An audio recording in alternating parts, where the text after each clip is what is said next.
All right, on Blitz, we have Coach Benji Harrison of the Habersham Central Raiders. Coach, thank you so much, as always, for talking to me on Blitz. Yeah, absolutely. Appreciate you coming out. Absolutely. And now let's talk about coming off the big W, heading into a bye week. What's that do for your team, getting that W against Alcovy? Yeah, it was big. I mean, anytime you go, I've always told people I don't love open weeks. Let's practice and play. But when you go into an open week after a win, it's a lot easier. You know, our kids know what's at stake here down the stretch. So to have some momentum going into the open week and going into the final 2 games in the season where you know what you got to do, it was huge for our team. I thought we played that was our first game. I felt like we were complete. Yes. Played 3 complete phases of good football. So yeah, it was a good win and a good way to head into the open week. Yeah, now let's talk a little bit about a couple of guys on your offense, one being Paris Wilbanks. Just sort of not really came out of nowhere because people had been talking about him for years as, you know, one day being that big playmaker. But, you know, his number got called. He came in and just sort of ran with it. Talk about how impressed you've been with his abilities so far. Yeah, he's, you know, you can talk about a lot of things about quarterbacks and what makes them effective. I think the biggest thing with him is his demeanor. His demeanor is really good. He's comfortable being uncomfortable. Yeah. He's comfortable in the pocket. He's a very surreal guy. He's a great leader. You know, he's one of the best leaders on our team as a sophomore. He just has a knack for making plays. He has a good understanding of what we're trying to do on each play. But I think he's a confident but not cocky kid. And he's just done a really nice job. I mean, he likes the moments don't seem to get too big for him. He likes it. And, you know, whenever your quarterback has that kind of, you know, personality, it really helps. And obviously it shows in how he's played so far this year. Yeah, and he's a sophomore, so that's, that's awesome as a coach, knowing you got him around. Yep.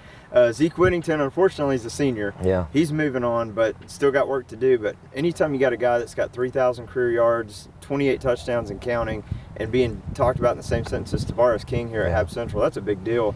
How special of a talent has Zeke been for you? Yeah, Zeke's been good from day one. You know, when he came here, he started from day one. I mean, I think in the first spring practice, I don't think he went with the ones the first series, and then from then on he jumped in there with the ones. He's been a tremendous player. He is a competitor.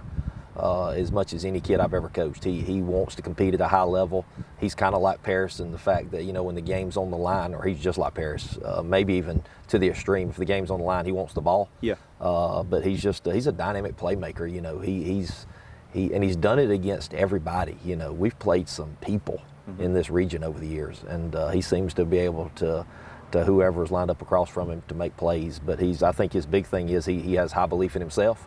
And he likes to win, and he likes the big moment, and he's a special kid, and he has been for 4 years, and obviously we hate to see him go because he's counted for a lot of yards since he's been here. I talked to Tavares today about the possibility of when that record breaks, and Tavares was nothing but proud of him, you know, and that's some pretty big shoes you're stepping in for, and breaking a record that probably a lot of people thought might stay for a long time. Yeah, absolutely. Now, talk about the region a little bit. You know, I mean, a lot of people thought, okay, moving from 6A to 5A, maybe it's going to be a little bit easier. And, man, this region's still pretty tough. So talk about how you guys have had to navigate through that. Well, I think this region was a little bit different in the fact that I think everybody at the beginning of the season, and even now, there's a lot of parity on where this thing could go. But I think at the beginning, every team in the region felt like they had a shot. Yeah. And, you know, and whenever you can go into a season like that, it just does a lot for your morale and your belief in each other, and our guys do. You know, it's been a tough region. I think you got to be ready each week to play, because I do think it's one of it's probably, since I've been here, the most. You better play each week or this team can beat you. Anybody can beat anybody. So, yeah, it's been fun.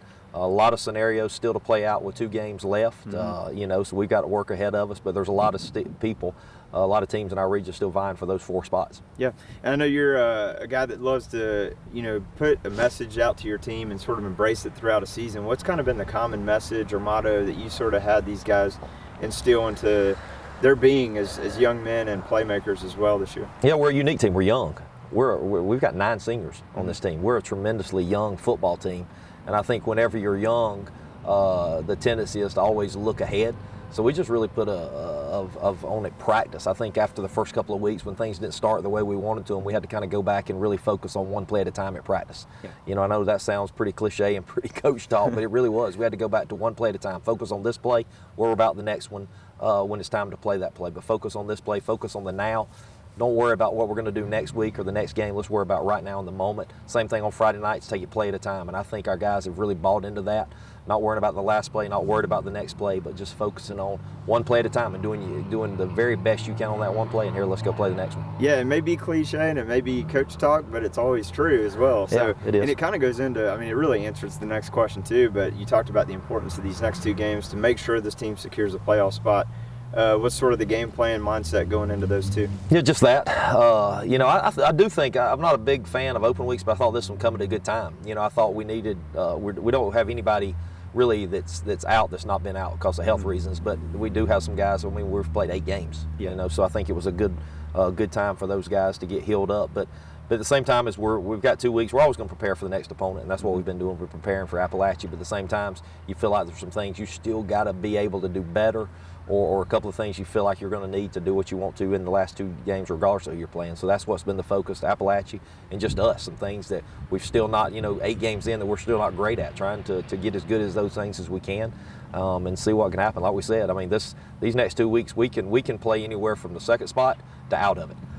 So to be right in the middle of it with those type of things in front of you, our kids are still locked in and focused and looking forward to the next 2 weeks. Cool. Coach, you mentioned Appalachia being on deck. Obviously, we all know the tragedy that they endured recently, but talk about maybe conversations you've had with their coach leading up to this game and sort of your message to that community. Yeah, well, first of all, I talked to Coach Hancock not right after. You want to give Coach some time to process everything that was going on, but I've known Coach Hancock a long time. He's one of the good guys in the business. He's the one that does it for the right reasons. I tell everybody, this profession is unique from a lot. We want to beat everybody. Each of us want to beat each other on Friday nights, but there's a lot of camaraderie. Nobody understands this profession truly except the coaches that do it. So you always have certain fears as a coach, and obviously when something happens to somebody within your program or in your school, that's the biggest fear. And so for our thoughts and prayers have been with him. I've talked to him on several occasions. They were actually off one week when they were trying to figure out what they were going to do, and he actually came to our game against Cherokee Bluff, and I was able to visit with him a little bit before that game, and he just said he needed a distraction, needed to get out and watch some football. So, I just know that that's every person's greatest fear for something like that to happen.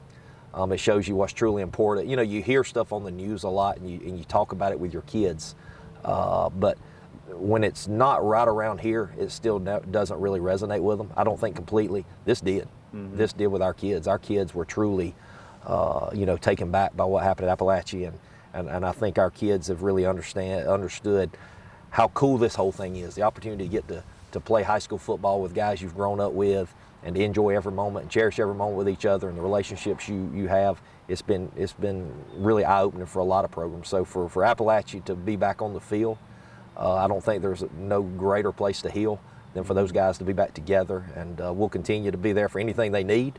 I think he's felt that from all of our coaches in our region, around the state, from everywhere. And we look forward to seeing them, and our players look forward to seeing their players next Friday night, and maybe just putting an arm around them, telling them we love them, we care about them, and we're there for them. It's awesome. Well, Coach, congrats on everything you've done so far, and thank you for all you do for these young men here at Hab Central. Absolutely. Appreciate it. Thank you.